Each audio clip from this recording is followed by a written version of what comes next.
As we all know, and I mentioned in my last video, that in February 2020, the US and Taliban signed an agreement that paved the way for the direct talks between Taliban and representative of Afghan Republic since 2001.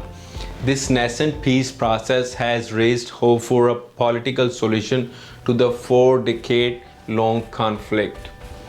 Though slow progress and rising levels of violence threaten to derail the process before it gains strength, the security situation across the country remains grim, with the level of violence against civilians and Afghan security forces, even as the Taliban refrained from attacking the US forces. Afghan political unity remains fragile.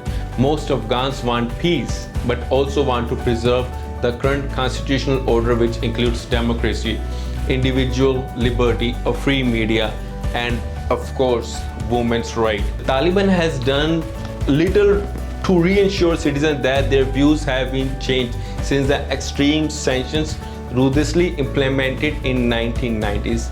Ongoing insurgency poses countless other challenges that make Afghanistan one of the most fragile states in the world. COVID-19 has already caused both human and economic hardships on top of severe poverty, food insecurity, and climate vulnerability. A successful political solution to the conflict leading to an inclusive and lasting peace is the surest way to address these deep challenges. Following the topic of today, that is the current situation in Afghanistan, let's talk about the major challenges what Afghanistan is facing. Presenting you a summary of what said by UNICEF's Chief of Field Operations and Emergency, Mustafa quote, "Over the past 2 weeks I have been in Kandahar, Herat, and now Kabul. I have seen the direct impact of the fighting, from injured children to those who are severely malnourished. It can be difficult to describe seeing children like this as young as 10 months." In Geneva, 17th August 2021. With each and every day, the flaring conflict in Afghanistan is taking greater toll on the country's women and children. Indeed, since the start of the year, more than 550 children have been killed, 1,400 injured. Tragically, as the 5th report of UN Secretary General on Children and Armed Conflict in Afghanistan made clear, child casualties for the first half of this year constituted the highest number of children killed and maimed, wounded, or injured since records began by the UN in Afghanistan. Afghanistan has for many years been one of the world's worst places on the earth to be a child. In the past few weeks, it has got worse. As we speak, if we do not take action immediately, UNICEF's prediction is that without urgent action, 1 million children under the age of 5 will be severely malnourished by the end of 2021, and 3 million will be moderately, acutely malnourished. UNICEF has become increasingly concerned about the rise in grave violation, especially the recruitment of children by the armed groups.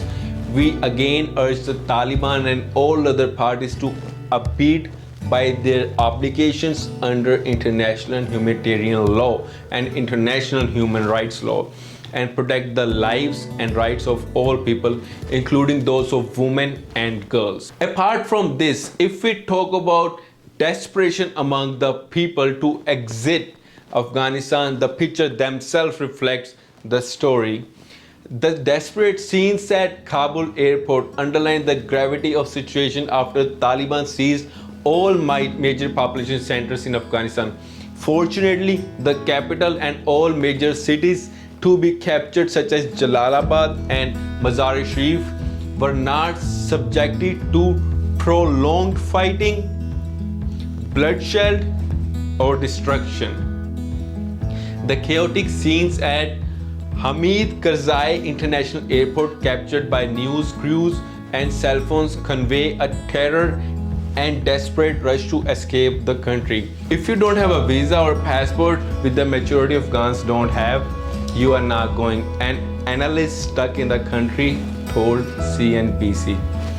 At least 7 people at the airport have been confirmed dead. The Associated Press reported that.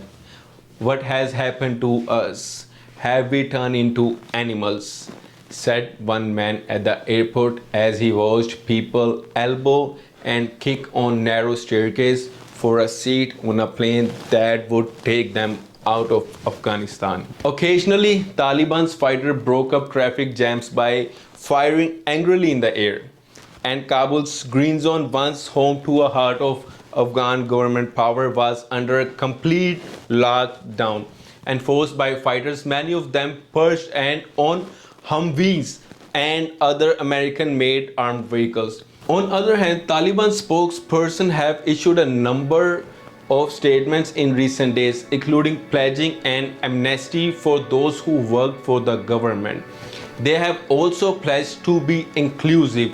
They have said women can work and girls can go to school. Such promises will need to be honored, and for the time being, again understandably, given past history, these declarations have been greeted with some skepticism. Nevertheless, the promises have been made, and whether or not they are honored or broken will be closely scrutinized. After the fall of Kabul, the United Nations has reiterated its commitment to stay and deliver aid to millions of people in need in Afghanistan. The United Nations intends to remain in Afghanistan to continue providing its impartial assistance, supporting efforts to restore peace and stability, promoting the rights and dignity of all Afghans, and providing humanitarian help to millions most in need. The organization in particularly concerned about violations of human rights and future of women and girls. Today particularly, let's talk about what USIP, United States Institute of Peace, is doing for Afghanistan and on what grounds. The United States Institute of Peace is an American federal institution tasked with promoting conflict resolution and prevention worldwide. It provides research, analysis, and training to individuals in diplomacy and other peace-building measures. USIP has been operating on the ground in Afghanistan since 2002, has maintained an office in Kabul since 2008. Their top priority is to promote an inclusive and sustainable peace process that leads to an Afghanistan that is stable and does not present a terrorist threat to the United States or other countries. USIP does this by taking initiatives to identify key issues that need to be resolved. In Washington, USIP supports the US government through policy analysis that draws from our work on the ground in Afghanistan and comparative lessons for managing conflicts around the world. The specific program of USIP includes, firstly, top-down support of the Afghan peace process. Following the process, the Institute conducts research to help parties to define the conflicts and then to strategize and prepare for negotiations. This includes high level of consultation with a range of top US, Afghan, and international stakeholders, with the emphasis on support Afghan women leaders. Secondly, teaching and practicing conflict resolution in Afghan universities. In Afghanistan, violence that makes national and international headlines often begins with small community level disputes. USIP has partnered with universities in 10 provinces to develop and teach peace building and conflict resolution courses to students. The coursework is paired with the student-led peace clubs, which put lessons into practice through community and campus engagement that promote peaceful coexistence. USIP Peace curriculum was adopted by the Ministry of Higher Education in 2019 and is used in all public universities. Additionally, USIP recently launched an extended online course in peace building and conflict resolution in Dari and Pashto. Pashto and Dari are both official and most widely spoken languages in Afghanistan. Dari is the official name of variety of Persian languages spoken in Afghanistan.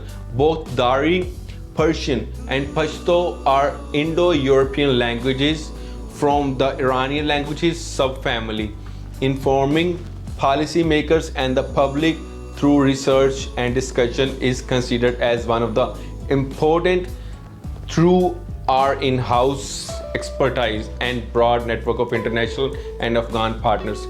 USIP publishes research to inform policymakers, peace-building practitioners, or key topics related to peace and conflict in Afghanistan, including the underlying drivers of conflict, peace, negotiations, security, the economy, and the politics. In Washington, USIP is an essential forum for policy discussions that convene Afghan and US officials, scholars, and practitioners for high-level meetings, dialogues, and public events.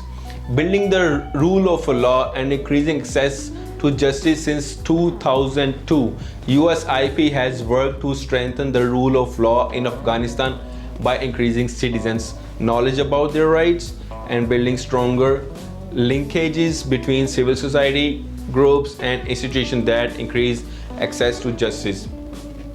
USIP works with the Afghan Attorney General Office as well as with the local community actors to monitor performance and reduce corruption. USIP has also enabled women to secure their legal rights by supporting public defender services and public interest litigation. These internal efforts are done by USIP since long, but for now the tragic situation in Afghanistan is heartbreaking. One that all of us Americans, regardless of our political stripes and our views on the few decade-long conflict, can unite behind.